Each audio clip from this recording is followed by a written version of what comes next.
The phone rang at 5:47 on a Tuesday morning, which meant trouble. Walter Brennan had his coffee halfway to his mouth when the kitchen landline started up, loud and wrong, and in the pre-dawn quiet. The wood stove ticked and settled. NPR murmured something about wheat futures. Outside, February had the thermometer down to 19 degrees, frost thick on the windows. Brennan? The voice was young, nervous. Derek something or other, the new manager down at First National. Your wife is here, with a man who looks exactly like you. Walter set the mug down. Coffee sloshed over the rim. 30 years. Marcus had been gone 30 years. I'm on my way. He grabbed his truck keys off the hook by the door, didn't stop for a coat. The sleet had started, and County Road 9 would be hell, but he didn't slow down. What the hell was Marcus doing back in town, and why was Carol with him? The truck fishtailed twice on County Road 9, but Walter kept his foot down. Sleet hammered the windshield. The wipers couldn't keep up. He drove in his flannel shirt, no coat, hands tight on the wheel. Marcus. The name sat in his chest like a stone. His twin brother, identical down to the fingerprints and the way they both couldn't stand lima beans. The brother who'd stolen $30,000 from their father's safe in 1995 and vanished like smoke. The brother their daddy died without speaking to in 1998. The will explicit, nothing to Marcus, everything to Walter. And now he was at First National with Carol, Walter's wife of 37 years. The bank parking lot had more cars than usual for a Tuesday morning. Carol's Camry was there. Next to it, a rental sedan with Florida plates. Walter killed the engine. Sat there a moment, sleet ticking against the roof. Through the glass doors, he could see people inside. A crowd. His hand found the door handle. The cold hit him like a fist when he stepped out. The bell above the door chimed when Walter walked in. Every head turned. There must have been a dozen people in the lobby. Farmers waiting to make deposits, Joanne Mueller from the church, old Eddie who ran the hardware store. They all went quiet, staring. At the counter, a man in Walter's good church suit was signing something. Navy blazer, pressed khakis. Walter recognized that suit. Hadn't worn it since his daddy's funeral. The man turned. Walter's face looked back at him. Marcus smiled. The same smile he'd used on their mother when he wanted something, when he'd practiced her signature on permission slips back in '68. The smile that said he'd already won, and you just didn't know it yet. Walt, Marcus said, like they'd seen each other yesterday. Like he hadn't stolen from their family and disappeared for 3 decades. Beside him, Carol stood in her good coat. She wouldn't look at Walter, just stared at the counter, shoulders tight. Can I help you, sir? Derek, the new branch manager, couldn't be more than 32, stepped between them. His suit jacket was too tight across the shoulders. He had that look young men get when they're scared and trying not to show it. I'm Walter Brennan, Walter said. His voice came out steady. 40 years of staying calm in a crisis. That's my account he's accessing. Derek glanced at his computer screen. Sir, We've already verified Mr. Brennan's identity. The signatures match. His ID scanned properly. That's my brother, my twin, Marcus. Your twin. Derek's hand went to his tie, adjusting it. I see. That's Mr. Brennan, I'm going to need to see your identification to verify which account is actually yours. The lobby was dead silent. Joanne had her hand over her mouth. Eddie stood frozen by the deposit slips. At window 3, Denise Morrison, who'd worked at this bank for 40 years, who'd been here when Walter opened his first savings account in 1978, had both hands covering her face. Her shoulders shook. Marcus slipped something into his jacket pocket. Walter caught a flash of gold, his father's Masonic ring, the one with JTB engraved inside. 1947, the year Daddy joined the lodge. The ring that had been on his father's finger in the casket. The transaction is complete, Derek said, still looking at his screen. A cashier's check for $47,000. Carol turned then. Her eyes met Walter's for half a second before she looked away. There was something in her face. Guilt, maybe, or fear. Or maybe just the look of someone who'd already made her choice. We'll be going now, Marcus said. He took Carol's elbow, guided her toward the door like a gentleman, like he had every right. The bell chimed again when they left. Walter stood there in his work boots and flannel shirt, Carhartt jacket, back in the truck. The crowd stared. Some of them had known him since high school. He'd installed the vault system in this very bank back in '89. Derek hadn't even been born yet. Mr. Brennan, Derek pulled at his collar. Sir, I apologize for the confusion. If you could come to my office, we can sort out the account verification. I'll need to see your driver's license, birth certificate, any documentation you have. Through the glass doors, Walter watched Marcus's rental pull out of the lot, Carol in the passenger seat. Not looking back. Denise was crying openly now, not even trying to hide it. Sir? Derek gestured toward his office. We really need to establish which account belongs to whom, and that Walter had been banking here since 1978. 26 years before, Derek was probably old enough to have a checking account. How the hell do you prove you're yourself? Walter spent Saturday and Sunday at his kitchen table with 40 years of paperwork spread out like evidence at a crime scene. Birth certificate, military discharge papers from '79, the DD-214 he'd kept in a fireproof box, tax returns going back to 1980, every year organized in manila folders, his father's will, typed on legal paper dated March 1998. I hereby bequeath my farm property, all 320 acres, to my son, Walter James Brennan. To Marcus I leave nothing. The words still hurt to read. Not because of the inheritance. Walter would have given Marcus half if he'd just asked, if he'd just been decent about it, but because of what it said about trust, about who their daddy believed in at the end. Walter made a signature comparison sheet, his own name written 10 times. Then, Marcus's forgeries from when they were kids, the ones he'd practiced copying their mother's handwriting, the grocery list notes with that specific flourish on the capital B. Marcus had always been good at pretending to be someone else. Carol was gone all weekend. Visiting her sister in Terre Haute, she'd said on Friday night, needed to get away after the stress. Walter wanted to believe her. God, he wanted to believe that Marcus had fooled her too. Monday morning, he met with Derek and the regional manager, a man named Tom who did all his talking through a Bluetooth headset and kept checking his phone. They promised an investigation, promised to freeze any unusual activity, promised a call within 48 hours. Carol came home Monday afternoon, made pot roast for dinner. She hadn't made pot roast in months, maybe longer. But there it was, his favorite meal, the way his mother used to make it, with carrots and potatoes and that gravy thick enough to stand a spoon in. She'd even made cornbread, wore the blue sweater he'd told her he liked, back when they were courting. Walt, she said, setting the plate in front of him. Her hand touched his shoulder, light, tentative. We'll get through this. Together. The pot roast smelled like Sunday dinners from 30 years ago. The kitchen was warm. Carol poured him coffee without asking, the way she used to. Derek said he was confused, she said, sitting down across from him. That Marcus told him you two had been estranged, that he was trying to reconcile with the family. Her voice broke a little. I thought he'd changed. He showed up at church last month, at the volunteer meeting, said he wanted to make amends with you, that he'd been sober 5 years and was working the steps. Walter cut into the pot roast. Steam rose up. Did you sign anything? Any papers? Carol's hand paused, holding her fork.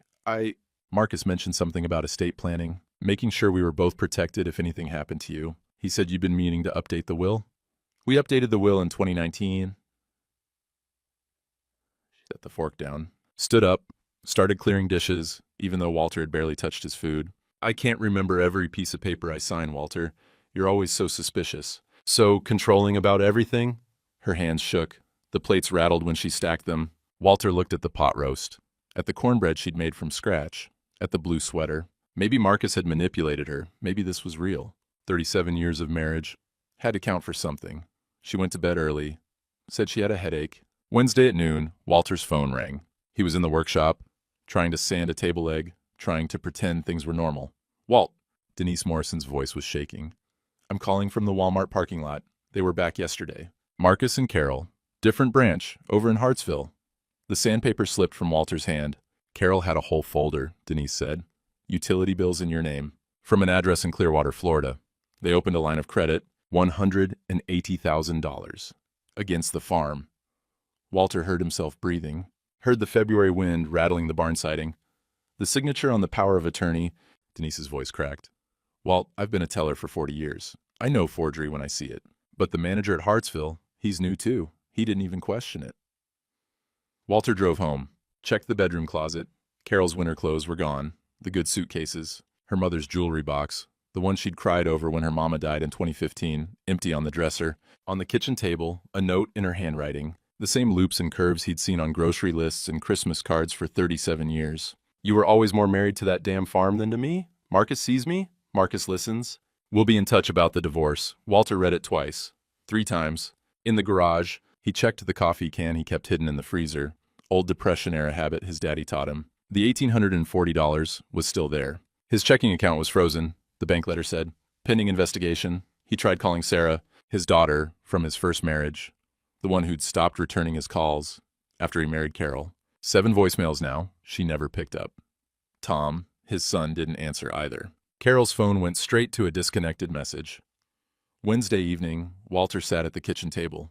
Carol's coffee mug was still in the cupboard. Her note was on the table, the paper creased where he'd gripped it. Somewhere in Florida, Marcus was using Walter's name to sell land that 4 generations of Brennans had bled for. And Carol, the woman who'd stood beside him in the courthouse in 1988 and promised to love and honor, was helping him do it. How do you mourn someone who's still alive, but was never who you thought? Thursday morning, Walter drove to the sheriff's office. The county buildings smelled like burnt coffee and copy machine ink. Ray Holbrook had been sheriff for 16 years now. Before that, he and Walter had served in the National Guard together. 1975 to 85, weekend warriors who'd saved each other's ass during a training accident in 79. Ray owed him. Walt.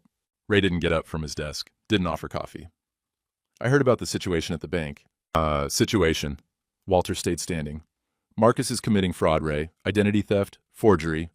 From what I understand, it's a civil dispute. Marital issue, mostly. Ray shuffled papers on his desk. You and Carol having problems. That's between you two. Your brother being back in town complicates things, I know. But he forged my signature on a power of attorney. That's a crime. Ray finally looked up. There was something in his face. Discomfort. Maybe guilt. My nephew married Carol's daughter last year. Stephanie. You know that. Walter hadn't known that. Hadn't been invited to the wedding. This is family business, Walt. And I gotta be careful how I step into family business. Ray leaned back in his chair. Had a case back in 87. Woman claimed her husband was stealing her inheritance. I thought she was just bitter about the divorce, didn't investigate proper. Sometimes I still think about that. So investigate this one proper. I'll look into it, Ray said. But his tone said he wouldn't. Right now, it sounds like civil court territory. You need a good divorce lawyer. Walter left without another word. He tried 3 lawyers that afternoon. Called from his truck, working through the yellow pages. First one. Marital disputes are tricky, Mr. Brennan. Sounds like a he said, she said situation. My retainer starts at $5,000. Second one. Identity theft between family members is hard to prove. Very expensive to litigate. You'd need a forensic accountant, expert witnesses. And third one. I'd need $15,000 up front. No guarantees on outcome. Could take years. The coffee can in the freezer had $1,800. His accounts were frozen. He was living on cash, rationing groceries.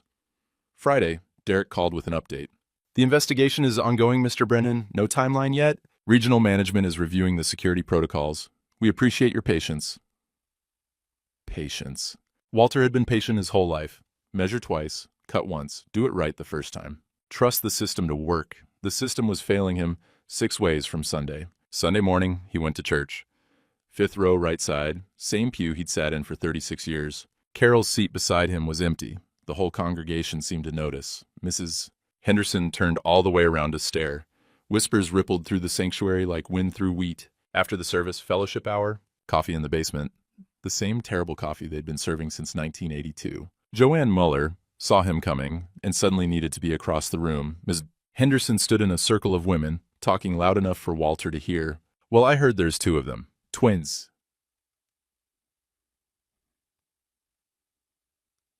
How's anyone supposed to know which one's which? The church bulletin still listed Carol as volunteer coordinator, her name in print right there for everyone to see. Eddie from the hardware store was the only one who approached, put a hand on Walter's shoulder. Don't know what's going on, Walt, but I know you're not a liar. Worked enough church projects with you to know that. Walter's throat was too tight to answer, just nodded. He left before they served the cake. Saturday afternoon.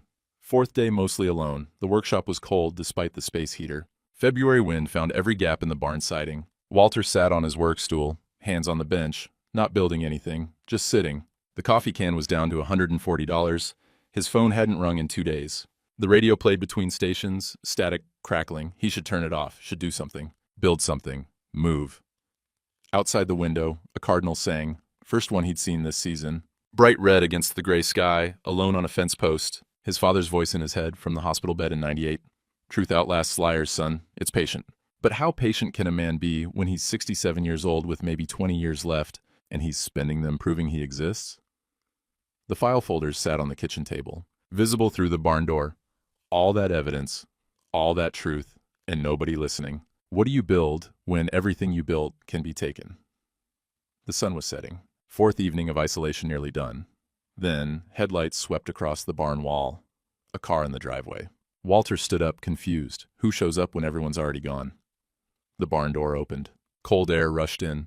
A woman's silhouette, backlit by headlights, carrying a cardboard box. Walt, Denise Morrison said, we need to talk. Denise set the box on Walter's kitchen table. Cardboard, the kind banks used for storing old files, labeled in her neat handwriting, duplicate records, 2009 to 2024. Coffee? Walter asked. Black, no sugar. She pulled off her gloves, fingers stiff from the cold. I've been keeping these in my basement for 15 years. Management called me paranoid. Said I was old-fashioned, resistant to going digital. Walter started the coffee pot. Outside, full dark now. Just the two of them in the kitchen, the overhead light buzzing faintly. My daughter Ashley, Denise said, opening the box. She got scammed in 2019, identity theft. They took $15,000 from her account, used her social security number, opened credit cards, the whole thing. Her hands shook slightly as she pulled out file folders. The bank, not First National, different one, they did nothing. Said they couldn't prove the charges were unauthorized. Ashley's still paying off that debt. But she spread papers across the table. Bank records, withdrawal slips, inquiry logs. I swore that day I'd never stay silent if I saw something like that again. Denise looked up at Walter. Your brother's been asking about your accounts since April 2010. And Walter's hand froze, reaching for coffee mugs.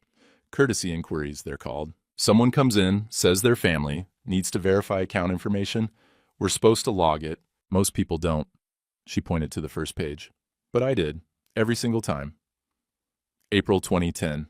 Walter tried to remember. That was right after Carol started volunteering at the church, the food pantry committee. Every 6 to 8 months, Denise continued, like a clockwork. At first it was just questions. Does Walter Brennan still bank here? What kind of accounts does he have? Then it escalated, trying to verify balances, asking about joint account holders, looking at signature cards. She pulled out another folder. Photocopies of signature cards, dated and organized.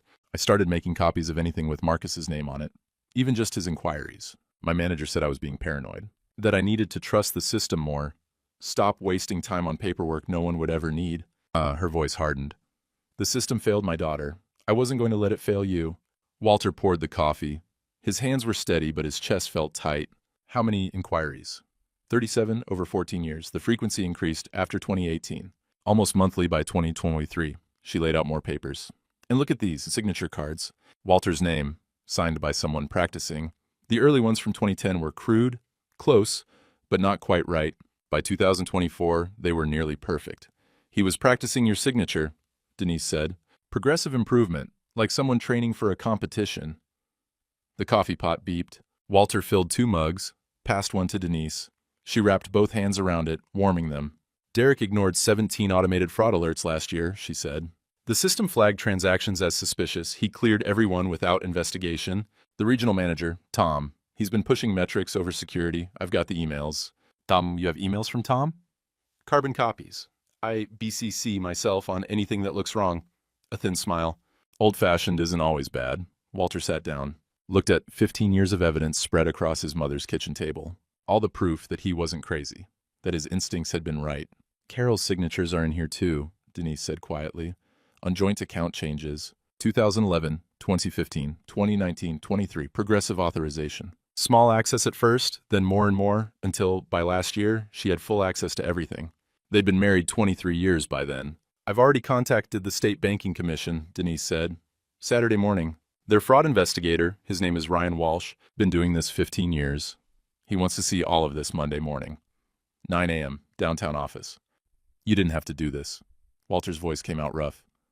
You could lose your job, your pension. You're what, 6 months from retirement? 5 months and 3 weeks. Denise met his eyes. Bank lawyers already called me Friday afternoon. Said if I pursue this, they'll fight my retirement benefits. Call it misconduct, keeping unauthorized copies. Then why? Because some things matter more than money. She took a sip of coffee. Wouldn't be much of a retirement knowing I let this happen, knowing I stayed quiet when I could have helped.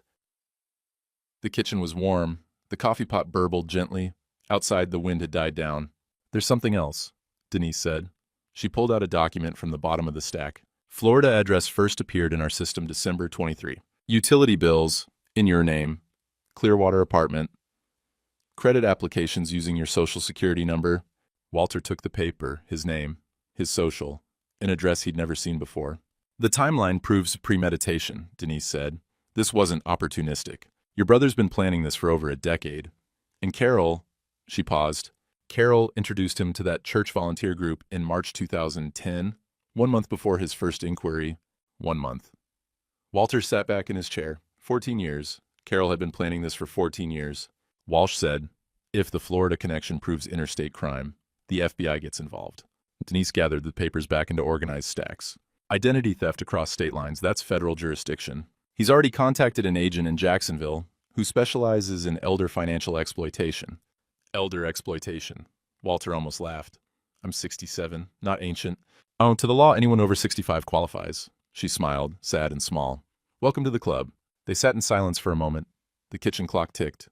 The refrigerator hummed. Monday morning, Denise said.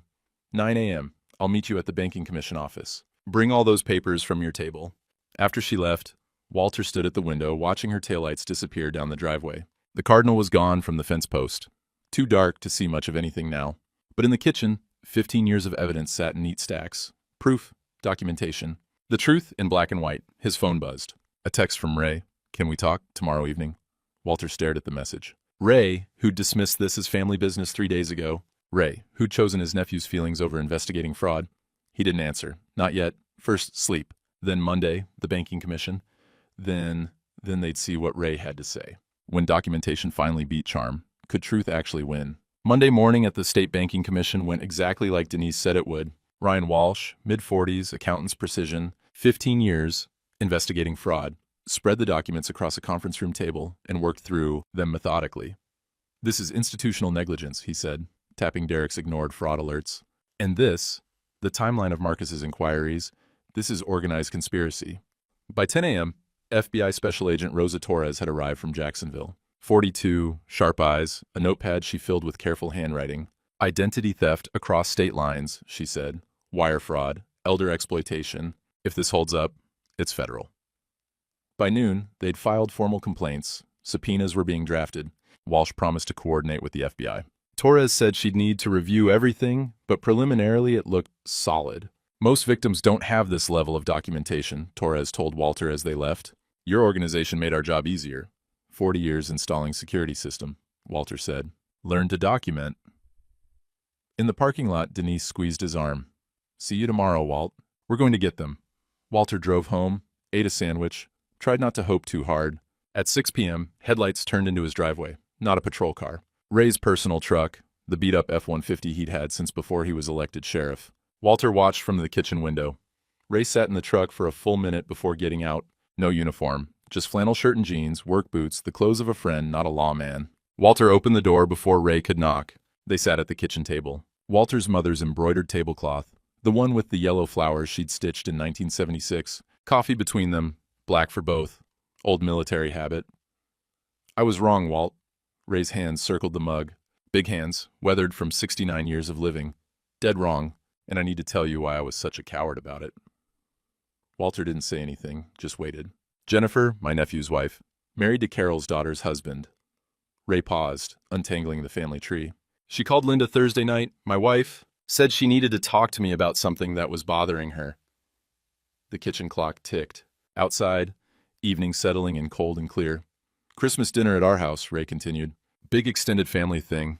Jennifer overheard Carol and Stephanie talking in the kitchen. Carol was bragging, that's the word Jennifer used, bragging about Marcus and our plan, about their new life in Florida, about how Marcus was the successful twin and you were just, he stopped. Jennifer said Carol sounded happy, excited. Walter's jaw tightened. Jennifer didn't know what to do with that information, didn't want to cause family drama. But after Wednesday, after she heard about the second bank visit, Ray looked up. Her conscience wouldn't let her stay quiet. She told me everything Friday morning. And you waited until tonight to tell me. I spent Friday and Saturday running Marcus's background.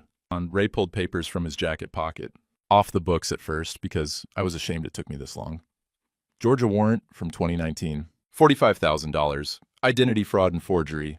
Alabama warrant from 2021. $67,000. Same pattern. Befriend a lonely spouse, forge documents, flee before anyone catches on. He spread the warrant printouts on the tablecloth. Last known address was Atlanta, 2018. Then he vanished. Until he showed up here. Ray's voice got quiet. This isn't a marital dispute, Walt. This is a career criminal running a long con. And I almost let him get away with it because I was more worried about Thanksgiving dinner being awkward. And Walter picked up the Georgia warrant, looked at his brother's face in the booking photo. Same face as his own, but Marcus was smiling. Even in a mugshot, he was smiling. You remember that case I mentioned? Ray asked. The one from '87? Woman claiming her husband stole her inheritance. Helen Pritchard. She came into my office 3 times. 3 times she told me her husband was forging her signature, accessing her mother's estate. I thought she was just bitter about the divorce, didn't investigate proper. Ray's hands tightened around the mug. He fled to Texas with $90,000. Helen died alone in '93, never got a penny back. I think about her every time I see a case like this. That wasn't your fault. It was exactly my fault. I chose the easy path. Told myself it was civil court territory, not my problem. Ray met Walter's eyes. I've been carrying that for 27 years. I'll be damned if I carry you too. The coffee had gone cold between them. Neither man had taken a sip. We saved each other's ass in that training accident, Ray said. July '79. You remember? You pulled me out of that Humvee before it rolled. And you kept me from bleeding out until the medics arrived. Ray's voice was steady, but his eyes weren't. That's a bond, Walt. 30 years of friendship, that means something. Should have meant something 3 days ago when you came to my office. Your nephew's going to be furious. Probably. Thanksgiving might be awkward for a few years. Ray almost smiled. But I can live with awkward Thanksgivings. Can't live with being the kind of man who lets his friend get robbed, because family politics are inconvenient. Walter felt something loosen in his chest, something that had been tight since Thursday. I officially reopened this as a criminal investigation this afternoon, Ray said. Called the FBI field office in Jacksonville. Talked to Agent Torres. She's good people, already working the interstate angle. He pulled out more papers. And I contacted the federal prosecutor. Harold Chen, been doing white-collar crime for 20 years. He's very interested. Federal prosecutor. Identity theft, wire fraud, conspiracy, elder exploitation. We're looking at 5 to 10 years each if convicted. Ray laid out the paperwork like evidence. I put a hold on that Florida title company sale. Criminal investigation notice. Farm sale is stopped dead until this is resolved. Walter looked at the documents, official seals, case numbers. The machinery of justice finally turning. Marcus and Carol are still in Tampa, Ray said. I've been tracking their social media. They're posting pictures at beach restaurants, shopping, spending money, your money. Arrogant. Criminals always get cocky. That's when we catch them. Ray finished his cold coffee in one swallow. Torres is coordinating with Tampa field office. They've got surveillance on the apartment. Soon as we've got the warrants signed, we move. How soon? Chen thinks by Thursday we'll have enough for arrest warrants. Friday at the latest. Ray stood up, started gathering the papers. Torres asked if you want to be present for the arrests. You don't have to answer now. Think about it. Walter walked him to the door. The night was cold and clear, stars bright like they only get in February when the air's clean and dry. I'm sorry I doubted you, Walt. Ray's hand on the doorframe. Won't happen again. I know. After Ray left, Walter sat in the dark kitchen for a long time, the coffee mug still on the table. The warrant printouts, the case files. 3 decades of friendship had won out over 1 week of family politics. The law was finally listening. The federal government was involved. Marcus and Carol were still free, still spending his money, still posting on Facebook like they'd already won. But the trap was set. The machinery was moving. When the law finally moves, can it move fast enough to catch thieves already counting their winnings? Tuesday morning, Ryan Walsh called with news about the Masonic ring. Pawn shop in Atlanta, Walsh said. April 2012. Your brother pawned a ring matching the description, 14K gold, Masonic symbols, engraved JTB, 1947. They still have the electronic records. Marcus's ID was on file. Walter was in the workshop, sanding a table leg he'd been working on for 3 weeks. His hands stilled on the wood. He got $340 for it, Walsh continued. Never came back to redeem it. The ring's long gone now, sold to a collector in 2013. But the pawn record proves he had access to your house as early as 2012. The ring he was wearing at the bank, counterfeit. Agent Torres had it analyzed after he was arrested. Cheap knockoff, probably cost $50 online. So Marcus had stolen their father's ring 12 years ago, pawned it for drinking money, probably, then bought a fake to wear like a trophy. This helps our timeline, Walsh said. Shows long-term planning, not opportunistic theft, premeditation going back over a decade. By Wednesday, the evidence was piling up like snow in a blizzard. Agent Torres called with updates every few hours. The Clearwater apartment lease, December 2023, both names, Carol's signature real, Walter's forged. Utility bills going back 13 months. 4 credit cards opened using Walter's identity, combined limits of $180,000. Carol had co-signed 3 of them. Her participation is documented, Torres said. This wasn't coercion. She made active choices. Wednesday afternoon, they discovered the farm sale closing. Tampa Commerce Bank, Friday morning at 10 a.m. Marcus had an appointment using the forged power of attorney, ready to sign over 320 acres for $800,000. We'll get them at the bank, Torres said. Let them think they're winning right up until the handcuffs go on. Thursday afternoon, federal prosecutor Harold Chen called. Walter was outside, fixing a fence post that had been leaning since January. Warrants are signed, Chen said. Multiple counts for both defendants. Identity theft under 18 U.S.C. or 1028, wire fraud, conspiracy, forgery. We've got them cold. When? Tomorrow morning. Tampa field office is coordinating. They'll be arrested at the bank right before the transaction. Chen paused. Agent Torres asked if you wanted to be present. You have every right to witness this. Walter looked out at the farm. His father's land, the fields that had been Brennan property since 1947. The barn where his daddy had taught him to use a level, to measure twice, to do things right. No, Walter said. I've already spent enough time on them. I want to move forward, not watch them go down. That shows character, Mr. Brennan. Most victims want front row seats. After Chen hung up, Walter went back to the fence post, set it right, tamped the dirt down firm. Some things you just did because they needed doing, not because anyone was watching. Friday at 11:47 a.m., Torres called. We have them in custody, Mr. Brennan.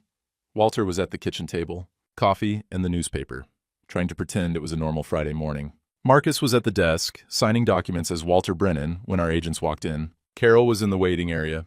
She had your forged power of attorney in her purse. Torres's voice held satisfaction. No resistance. Both were cooperative once they realized what was happening. What did Marcus say? Asked our agents, and I quote, how did he beat me? I'm smarter than him. And a pause. Agent Rodriguez told him criminals always underestimate patience. Oh, Walter smiled despite himself. Carol cried, Torres added. Didn't say anything, wouldn't look at Marcus. And they transported them separately to federal holding.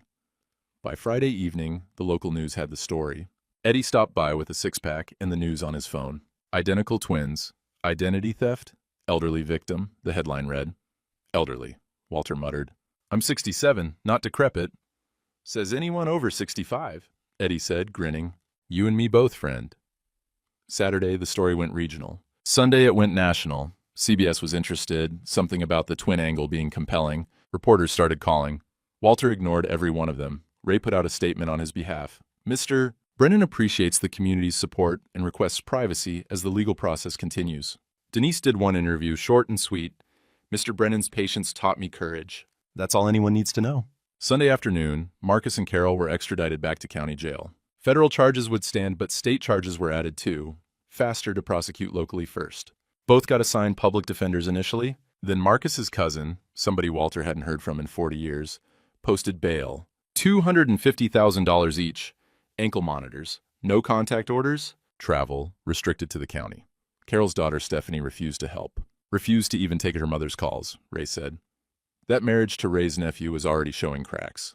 Monday, released on bail conditions. Tuesday, preliminary hearing scheduled. 2 p.m. at the county courthouse. The same courthouse where Walter had married Carol in June 1988. Justice of the Peace ceremony. 15 people in attendance. Hopeful and young and stupid. Full circle. Sunday evening, Walter met with Harold Chen in his office. Reviewed testimony points. Practice on staying calm, answering questions directly. Just tell the truth in your own words, Chen said. Don't embellish, don't get angry. The facts speak for themselves. But Chen explained the defense strategy. Marcus's attorney, some expensive lawyer named David Roth from Cincinnati, was planning to paint Walter as controlling and financially abusive. They'll say Carol was a victim of your manipulation, that Marcus was helping her escape. That dog won't hunt, Walter said. No, it won't. Not with 14 years of documented planning. But they'll try. Chen smiled. Your calm delivery will destroy that narrative. You just have to be yourself. Monday morning, Walter pulled his suit from the closet. Navy blue, the one he'd worn to his father's funeral in 1998. Still fit, still dignified. He went to the workshop, touched the tools, the wood grain smooth under his palm. This was what mattered. Building things right, taking time, being precise. Tomorrow he'd face Carol across a courtroom. Marcus, too, with his smirk and his counterfeit ring and his question, how did he beat me? The answer was simple. Patience. Documentation. Truth. But simple didn't mean easy. Monday evening, Walter sat in the quiet house. Carol's empty closet. Her coffee mug still in the cupboard. He couldn't throw it away yet. Wasn't ready. Tomorrow, the courthouse. Tomorrow, the truth told in public. Tomorrow, standing up and saying, I'm Walter Brennan, and this is my name. Could patience and paperwork really beat liars and lawyers? He'd find out at 2 p.m. The county courthouse was built in 1889, all marble floors and high ceilings that made voices echo. Tuesday at 2 p.m., courtroom B was packed. Walter arrived 15 minutes early. The gallery was already full, 50 seats, everyone taken. Media in the front rows, sketch artists with her pad, reporters with notepads. Behind them, townspeople. Eddie, Mrs. Henderson, Joanne. Even some folks Walter didn't recognize, just curious about the identical twin case. Ray sat in the third row, uniform on, official support. Denise was beside him, hands folded in her lap, reading glasses on their chain. Walter took his seat at the prosecutor's table. Harold Chin was already there, documents organized in precise stacks. At 2:10, Marcus walked in with his attorney. David Roth was mid-50s, expensive suit, the kind of lawyer who probably charged $500 an hour. Marcus wore a suit too, provided by his lawyer, probably, because it fit too well to be anything Marcus owned. His Florida tan stood out in the February pale courtroom, hairstyled, confident stride. At 2:12, Carol entered with her attorney, Melissa Hartwick. Carol wore a simple blue dress, hair different than Walter remembered, shorter, darker. She looked at the floor, found her seat at the defense table, wouldn't look at anyone. Marcus and Carol sat at opposite ends, not speaking, not looking at each other. At 2:15, the bailiff stood. All rise, the Honorable Judge Patricia Whitmore presiding. Judge Whitmore was 70 years old, third-generation county judge. She'd grown up in Millbrook, remembered when the bank still knew every customer by name. Her reputation was fair and sharp in equal measure. She took her seat, surveyed the courtroom with eyes that missed nothing. Be seated. Chin's opening was 3 minutes, methodical, factual. Your Honor, this is organized theft, identity theft, wire fraud, conspiracy spanning 14 years, not a marital dispute, organized crime. Roth's opening was 5 minutes, theatrical. Your Honor, Walter Brennan was a controlling husband, financially abusive. My client Carol sought help from his brother Marcus to escape a toxic situation. What the prosecution calls theft was actually a desperate woman trying to reclaim her own life, the gallery murmured. Judge Whitmore's gavel came down once. Silence. The people call Walter Brennan. Walter's hand rested on the Bible. His father's Bible, the one given to him in 1975 when he joined the Guard. Do you swear to tell the truth, the whole truth, and nothing but the truth, so help you God?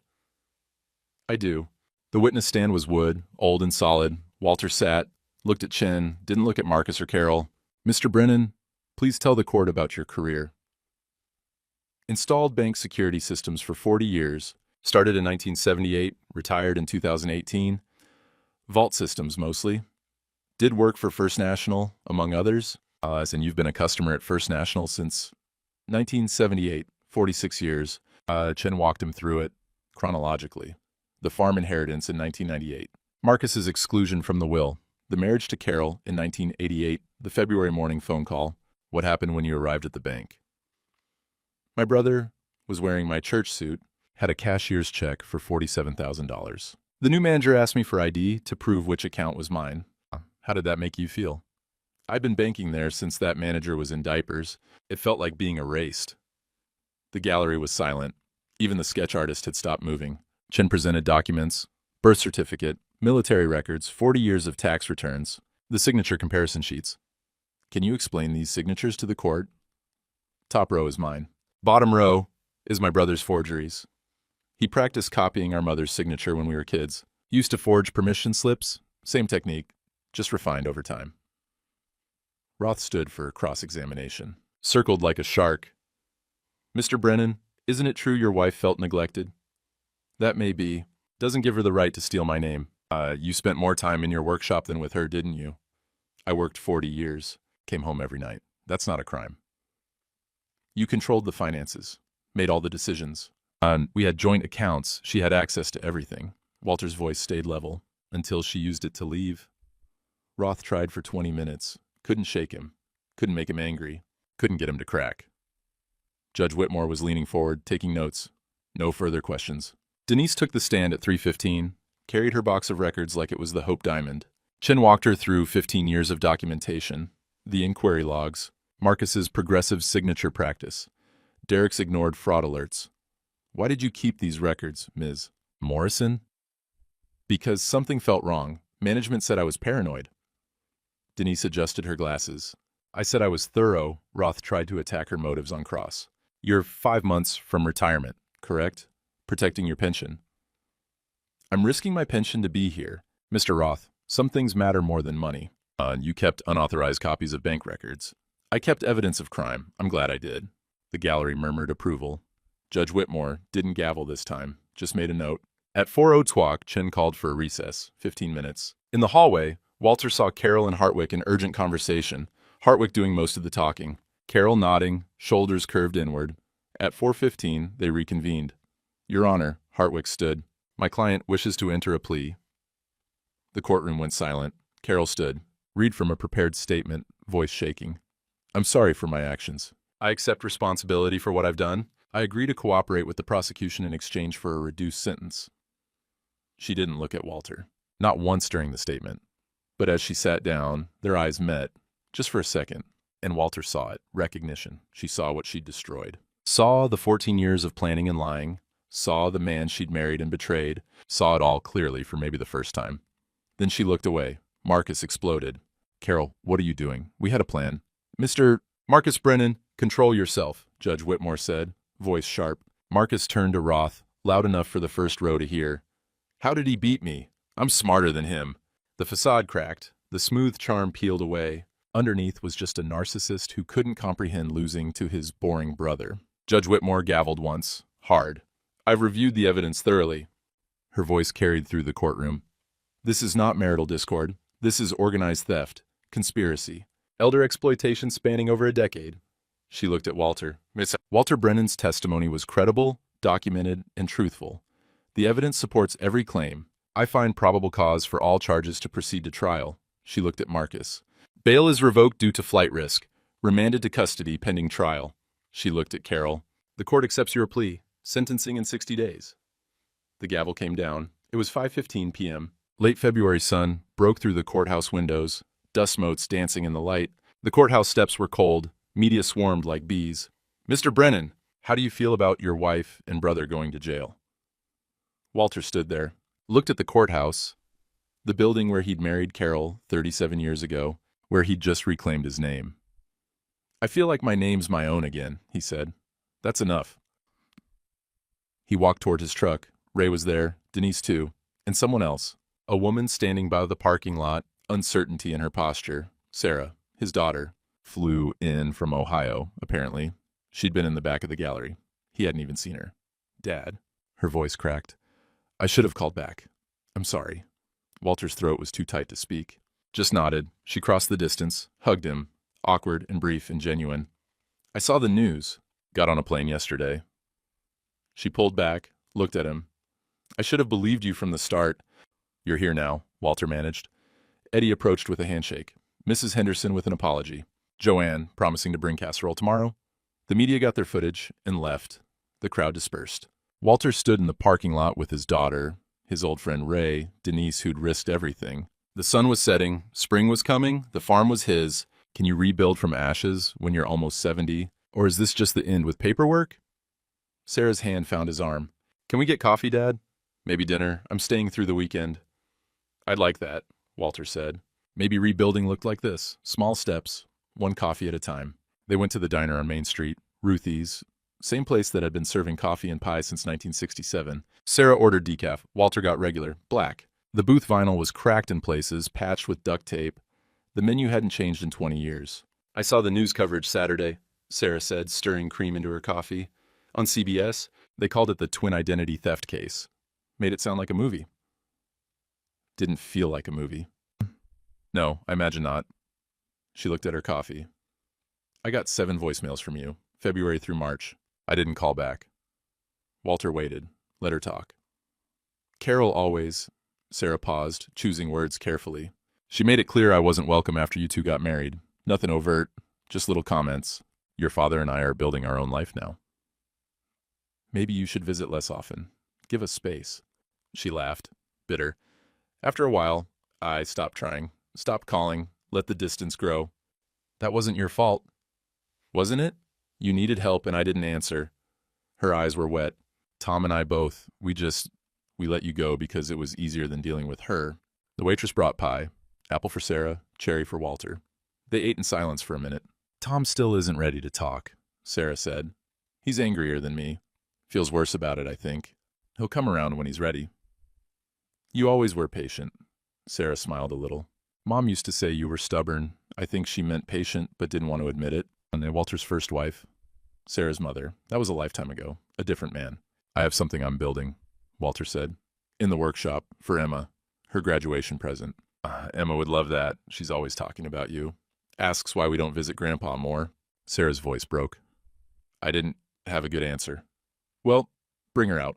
Maybe, before graduation. Really? Got a guest room sitting empty. Your old room, actually. Still has that quilt your grandmother made.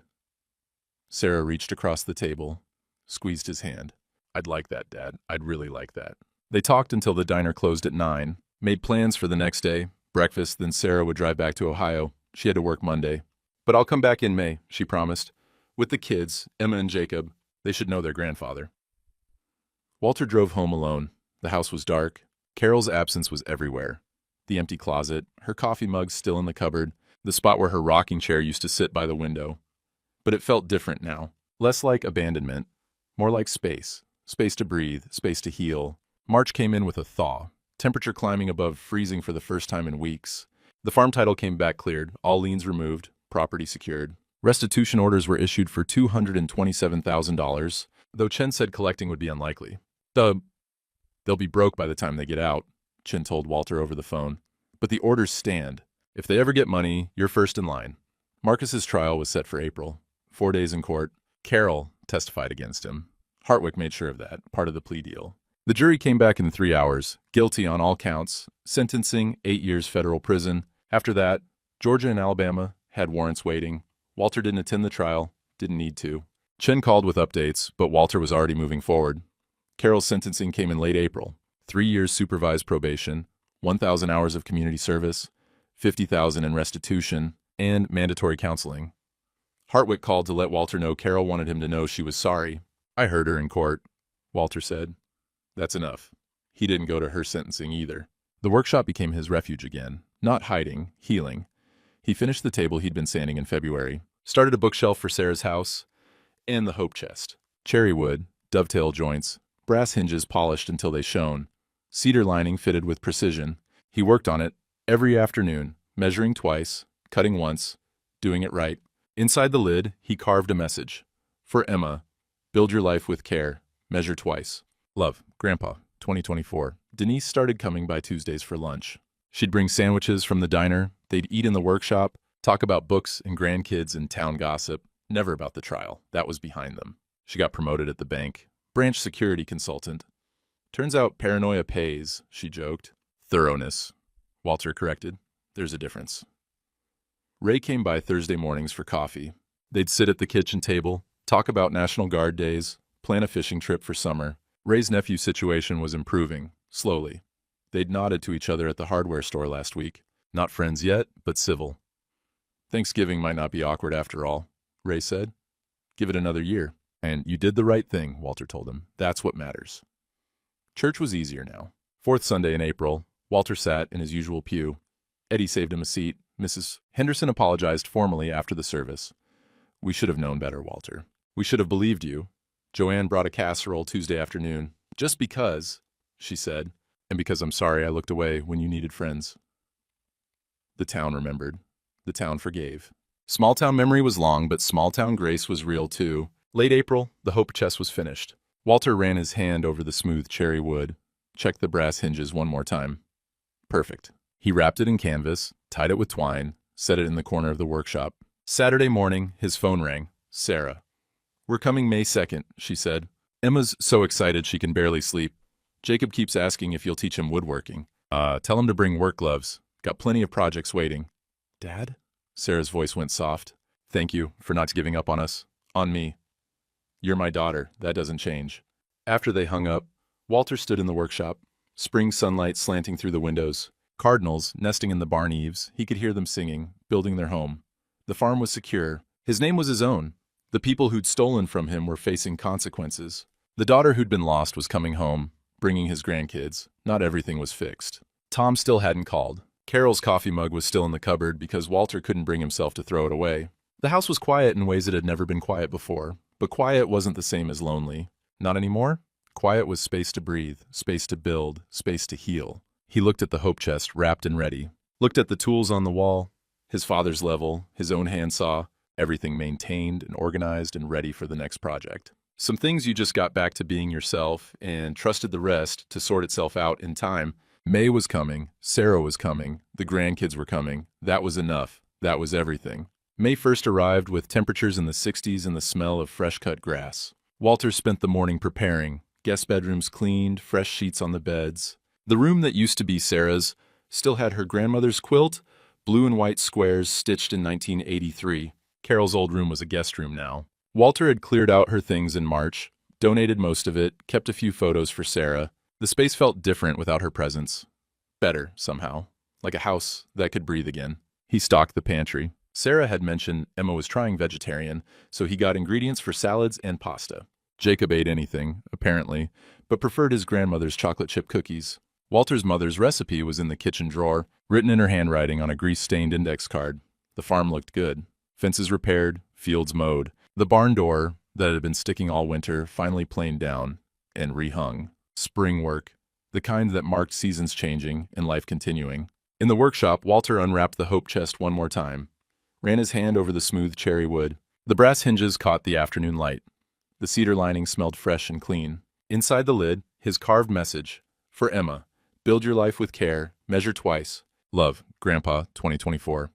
He wrapped it again, set it in the corner, ready. Denise stopped by with a pie. For tomorrow's dinner, she said. Apple, Emma's favorite according to Sarah. No, how'd you know that? Called her last week. Wanted to make sure I was bringing the right thing. Denise smiled.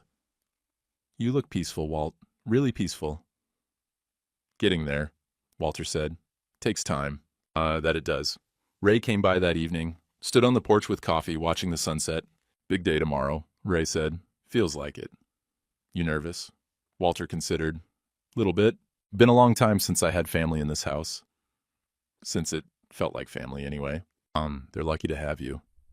I'm lucky they're giving me another chance. They stood in comfortable silence, crickets starting up in the grass, the first fireflies of the season blinking near the tree line. Nephew and I had lunch yesterday, Ray said. First time since the trial. It was awkward as hell, but we managed. That's progress. Small steps. Ray finished his coffee. That's all any of us can do. Small steps forward. May 2nd, 2 p.m., Sarah's Honda pulled into the driveway. Walter was on the porch. Had been there since 1:30, pretending to read the newspaper, checking his watch every 5 minutes like a kid, waiting for Christmas. Emma got out first. 17, tall, confident, her mother's eyes and her grandmother's smile. She wore jeans and a college sweatshirt, Ohio State, where she'd be going in the fall. Jacob came next. 14, quieter, looking around the farm with open curiosity. Sarah last, slower, watching Walter's face. Hi, Dad. Hi, sweetheart. Emma crossed the yard first. Grandpa. She hugged him, strong and sure. Mom showed me pictures, but you're taller than I remembered. You were 6 last time I saw you. Everyone's taller than a 6-year-old. Jacob shook his hand, formal and polite. Nice to meet you, sir. And Walter's fine. Or Grandpa, if you want. He gestured to the farm. Want a tour? They walked the property. Walter showed them the fields, explained the crop rotation his father had started in 1952, showed them the tree line, planted in 1960, oak and maple, now 64 years old and strong. Jacob had questions about everything. How deep were the wells? What kind of soil? How many acres exactly? Emma was quieter, taking it in, touched the barnwood, ran her hand along the fence rails. This is what Mom grew up around? She asked. Some of it. She lived in town mostly. But she spent summers here, helped with hay season. I don't remember that. She never talks about it. And sometimes people forget good things when they're angry, Walter said. Doesn't mean the good things didn't happen. The workshop was last. Walter let them explore. Jacob went straight to the tools, asking about the table saw, the drill press, the hand planes organized by size. Emma found the hope chest in the corner. What's this? Your graduation present. Walter unwrapped the canvas. Wasn't sure I'd get to give it to you in person. Glad I can. She touched the cherry wood. Opened the lid, saw the carved message, read it twice. Grandpa, her voice cracked. This is, you made this for me. For college, somewhere to keep what matters. Letters from home, pictures, things that are important. Cedar keeps everything fresh, smell stays good. Emma traced the carved words with her finger. Build your life with care. Measure twice. I'll keep it forever, she said, tears running down her face now. I promise. Forever. Sarah was in the doorway, watching, crying too. Walter's throat was tight. Just nodded. Dinner was at 6. Sarah cooked. Her mother's pot roast recipe, ironically, but nobody mentioned that. Denise came with her pie. Ray brought coffee cake from the bakery. The table was full for the first time in months, maybe years. They told stories. Ray talked about Walter in the National Guard, young and stubborn. Denise told about the time Walter fixed the bank's vault door when the professional service couldn't, figured it out in 20 minutes with a level and patience. Emma asked about the farm's history. Walter pulled out the photo albums, pictures of his father on a tractor in 1960, his mother in the garden, the barn raising in 1965. Jacob asked if he could learn woodworking this summer. Got plenty of projects, Walter said. Can start with a birdhouse. Work up to bigger things. You free in July? I can be. Then it's a plan. After dinner, they sat on the porch. May evening, warm and clear. Cardinals singing in the trees. The farm stretching out in the twilight, peaceful and green. Emma sat next to Walter on the porch swing. Didn't say anything. Just sat there, close. Sarah caught his eye. Mouthed, thank you. Walter nodded. There weren't words for this, for family that had been broken, finding its way back together, for second chances, and hope chests and cherrywood that would last a lifetime. May 3rd, morning, breakfast together, then loading the car. Emma's hope chest carefully wrapped in blankets in the trunk. We'll be back in June, Sarah said, for graduation, if that's okay. More than okay. And July, Jacob added, for the woodworking. I'll have materials ready. Emma hugged him last, held on longer than the others. I love you, Grandpa. Walter's voice failed. Just held her, let go when she pulled back. He watched them drive away. Stood in the driveway until the car disappeared down County Road 9. The house was quiet when he went back inside. But it was a different quiet now, not empty, just peaceful. Mid-May, the routine settled in. Coffee at 5:30, NPR on the radio, workshop by 7, Denise on Tuesdays, Ray on Thursdays. Church on Sundays, 5th row right, Eddie saving him a seat. The bank sent a formal apology letter, corporate letterhead, legal language. Basically admitting they'd screwed up. Walter framed it, hung it in the workshop as a reminder that institutions were only as good as the people running them. Derek had been reassigned to a branch in Indianapolis. Tom, the regional manager, was fired. Denise's promotion was working. She was changing the culture, one training session at a time. Carol's divorce papers arrived in the mail. Walter signed them without reading. Sent them back the same day. Her belongings were still in boxes in the garage. Someday he'd deal with them. Not yet. Her coffee mug was still in the cupboard. Maybe it would stay there. Maybe not. Some decisions didn't need to be rushed. Tom, his son, sent a text message. Short, saw the news. Glad you're okay, Dad. Walter replied. Thanks, his son. Doors open when you're ready. Small steps. That's all anyone could ask. Late May afternoon. Walter in the workshop, building the bookshelf for Sarah's house. Oak this time, sturdy and practical. The radio played low, NPR doing a story about farming subsidies. The spring sun came through the windows, warming the sawdust-scented air. His hands moved steady on the wood plane. Smooth, rhythmic strokes, shavings curling up thin and perfect. Outside, the cardinals were nesting in the barn eaves. A new generation being raised in the same place generations before had been raised. The farm was his. The name was his, the legacy was secure. Sarah was coming back in June. Emma would have her hope chest at college in August. Jacob would learn to use a chisel and square in July. Walter Brennan knew who he was again. That was enough. That was everything. There are things you learn about yourself when everything gets stripped away. Walter learned he was patient, not because he was calm by nature, but because patience was the only tool that worked when charm and lies had all the advantages. He learned that your name isn't what's written on bank accounts or property deeds. It's what you know about yourself when you're alone in a workshop at 3 a.m, hands on cold wood, wondering if truth matters when nobody's listening. Turns out it does. Truth is patient. It outlasts performance every time. Identity isn't what other people believe about you. It's what you do when no one's watching, how you treat the tools, how you measure the wood, how you keep your promises to yourself.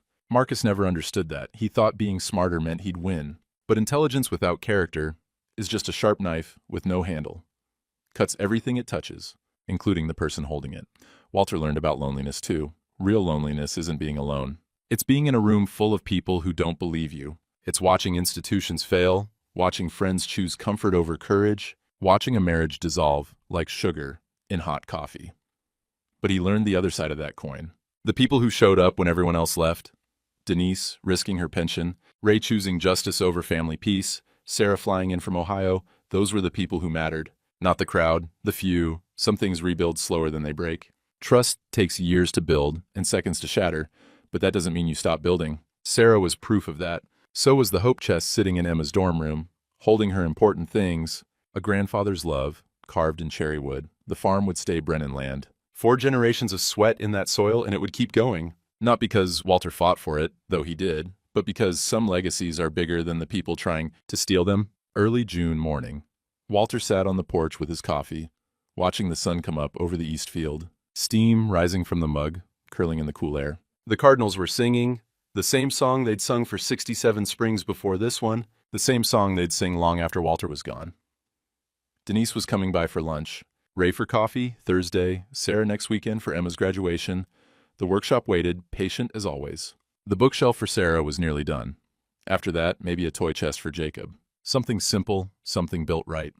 Walter's hands were steady on the coffee mug, calloused from 67 years of living, building, fixing, holding on. His father's hands had looked the same at this age. His grandfather's too, probably. Some things pass down. Not just land or money or names. The way you hold a level. The way you check your work.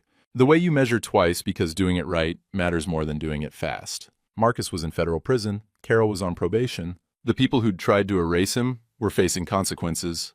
But Walter wasn't thinking about them anymore. He was thinking about the Cardinals song, the coffee's warmth, the way morning light hit the barn at just the right angle, the sound of tires on gravel when family came home. The hope chest had made it to Ohio State safely. Emma sent a picture, sitting in her dorm room, lid open, already filling it with memories. Build your life with care. Measure twice. Simple wisdom. The kind you learn from wood and time and patient hands. Walter finished his coffee, set the mug down, stood up, joints creaking, age reminding him he wasn't young, but he was himself. Walter James Brennan. Name secure, legacy passing on, truth proven. The workshop door was open, the tools waited, time to build.